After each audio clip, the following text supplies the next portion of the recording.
Assalamualaikum warahmatullahi wabarakatuh. Bismillahirrahmanirrahim. Alhamdulillahirrabbilalamin. Allahumma salli ala Muhammad wa ala ali Muhammad. Alhamdulillahirrabbilalamin. Kemarin Anda sudah memahami secara keseluruhan kaidah kebahasaan teks berita. Kali ini Ustazah akan memberikan contoh konjungsi kausal atau kata penghubung sebab, konjungsi temporal, kata penghubung waktu, kalimat langsung dan kalimat tidak langsung. Ustazah beri penekanan lagi jika sebab artinya dalam KBBI adalah hal yang menjadikan timbulnya sesuatu atau asal mula terjadinya sesuatu. Sedangkan akibat artinya sesuatu yang merupakan akhir atau hasil suatu peristiwa. Sebab terlebih dahulu, baru akibat. Selanjutnya, konjungsi kausal. Klausa yang berwarna hitam, Anda bisa lihat pada layar, disebut induk kalimat. Klausa yang berwarna biru disebut anak kalimat. Dan kata yang berwarna merah disebut konjungsi atau kata penghubung. Bila anak kalimat ditandai oleh konjungsi sebab, maka induk kalimat merupakan akibatnya. Mari kita bedah. Contoh kalimat berikut ini. Gempa bumi adalah getaran atau guncangan yang terjadi karena pergerakan lapisan batu bumi yang berasal dari dasar atau bawah permukaan bumi. Nah, kalimat tersebut merupakan kalimat yang menggunakan konjungsi kausal. Karena terdapat sebab dan akibat. Lalu, bagian mana yang menyatakan sebab? Sudah jelas, yaitu anak kalimat, karena ditandai dengan kata karena yang termasuk ke dalam konjungsi sebab. Bagian akibatnya yang mana? Yaitu ada di bagian induk kalimat. Mari kita perjelas kalimatnya.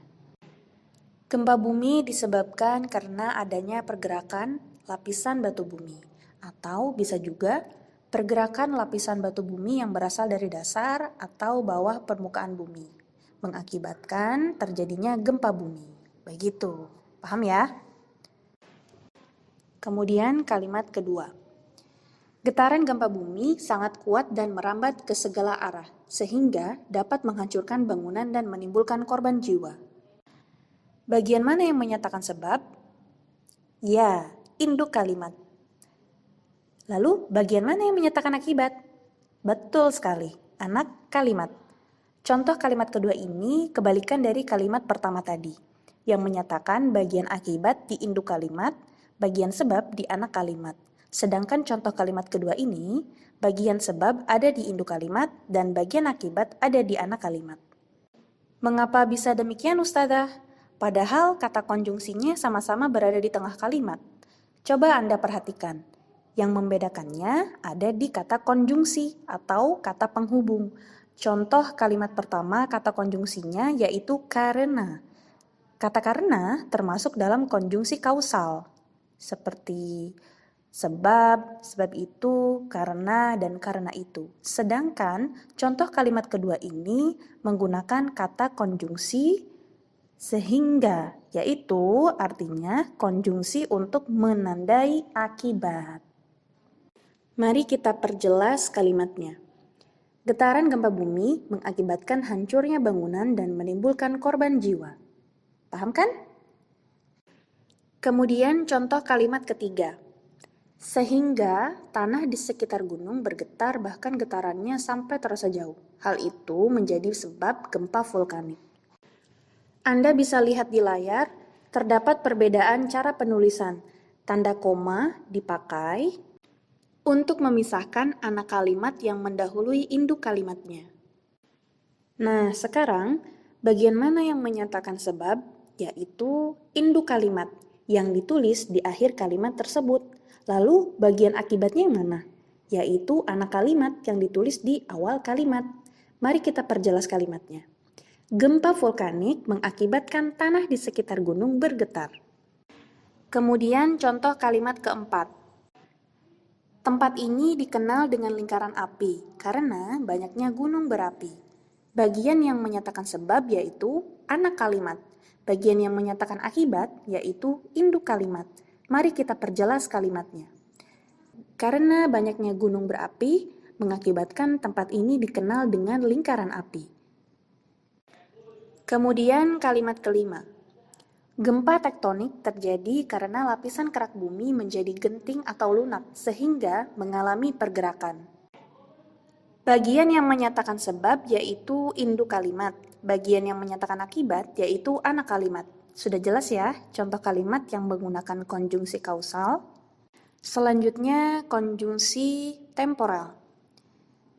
Pada konjungsi temporal, tidak semua kalimat yang menunjukkan waktu atau berhubungan dengan waktu menggunakan konjungsi temporal atau kata penghubung waktu, seperti kata apabila, bila mana, demi, dan lain-lain. Ada juga kalimat yang menunjukkan atau berhubungan dengan waktu, tetapi tidak menggunakan konjungsi temporal. Contohnya, Anda bisa lihat di layar. Lava gunung tersebut keluar, namun tidak mengenai pemukiman warga. Konjungsi namun dalam KBBI artinya kata penghubung antar kalimat untuk menandai perlawanan atau akan tetapi. Jika dilihat dari keseluruhan kalimatnya, maka ketika lava gunung keluar dalam waktu bersamaan tidak mengenai pemukiman warga. Jadi, kalimat lava gunung tersebut keluar namun tidak mengenai pemukiman warga ini masih disebutkan sebagai kalimat temporal, meskipun tidak ada kata konjungsi temporal di dalamnya. Akan tetapi kalimat tersebut secara keseluruhan termasuk atau berhubungan dengan waktu. Contoh yang lainnya, jika Anda perhatikan nomor 2, 3, 4, dan 5, semua menggunakan konjungsi temporal.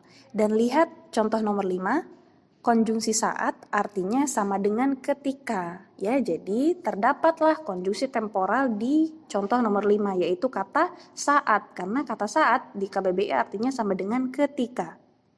Dan ketika merupakan salah satu kata yang termasuk ke dalam konjungsi temporal. Selanjutnya, contoh kalimat langsung. Ciri kalimat langsung pastinya menggunakan tanda baca petik yang digunakan untuk mengapit perkataan atau kalimat langsung yang diucapkan seseorang langsung. Kemudian, di akhirnya ditulis nama seseorang yang mengatakan kalimat tersebut, atau bisa juga seseorang yang mengatakannya ditulis di awal kalimat. Seperti pada contoh-contoh berikut, Anda bisa lihat di layar Anda. Yang menjadi ciri ketika kalimat langsung diubah menjadi kalimat tak langsung yaitu harus ada perubahan pada kata ganti seperti saya menjadi dia, kamu menjadi saya, dan lain-lain. Mari kita buktikan pada contoh-contoh kalimat berikut ini. Kata yang berwarna biru bukanlah kata ganti, sehingga ketika diubah menjadi kalimat tidak langsung maka tidak perlu diubah. Tetap menjadi ibu atau Rani, contohnya seperti itu. Kata yang berwarna kuning, nah itu merupakan kata ganti sehingga ketika diubah menjadi kalimat tidak langsung maka harus diubah kata gantinya. Contoh pertama, kalimat langsung. Tolong ambilkan obat, kata ibu kepada Rani. Ketika diubah menjadi kalimat tidak langsung maka ibu meminta tolong kepada Rani untuk mengambilkan obat. Seolah-olah kita berperan sebagai orang ketiga yang mengulang kembali kata dari kalimat langsung. Contoh kedua, kamu harus istirahat yang cukup dan jangan dulu keluar rumah selama beberapa hari. Kata dokter kepadaku, ketika diubah menjadi kalimat tidak langsung, dokter mengatakan bahwa saya harus istirahat yang cukup. Dan jangan dulu keluar rumah selama beberapa hari. Kata kamu berganti menjadi saya. Contoh ketiga, Bu Guru bertanya, di antara kalian siapa yang bercita-cita ingin menjadi astronot? Ketika diubah menjadi kalimat tidak langsung, Bu Guru bertanya, di antara kami siapa yang bercita-cita ingin menjadi astronot? Contoh keempat, Paman berkata, pulanglah kalian secepatnya karena sebentar lagi hujan turun. Ketika diubah menjadi kalimat tidak langsung, menjadi Paman menyuruh kami untuk segera pulang karena sebentar lagi akan turun hujan. Dan contoh yang terakhir, Ketua kelas berkata, terima kasih atas sambutan kalian pada acara kunjungan kami. Ketika diubah menjadi kalimat tidak langsung, ketua kelas mengucapkan terima kasih atas sambutan kami pada acara kunjungan mereka. Pada contoh nomor 2, kata kepemilikan kepadaku tidak perlu digunakan lagi ke dalam kalimat tidak langsung karena Kepadaku sudah diwakili oleh kata saya. Itulah sekilas penjelasan materi contoh kebahasaan teks berita. Jadi, ketika nanti Anda akan menulis berita, terdapat bukti ucapan dari narasumber atau saksi, Anda sudah tahu bagaimana cara menuliskannya dengan benar. Begitu juga ketika Anda akan mengungkapkan atau mengulang perkataan orang lain. Anda sudah tahu caranya, yaitu tinggal mengganti kata gantinya saja. Sekian dan terima kasih. Silakan salin di buku catatan bahasa Indonesia. Salin yang menurut Anda penting. Insya Allah, contoh kalimat-kalimat ini akan menjadi bahan ujian di penilaian harian pada bab ini. Wassalamualaikum warahmatullahi wabarakatuh.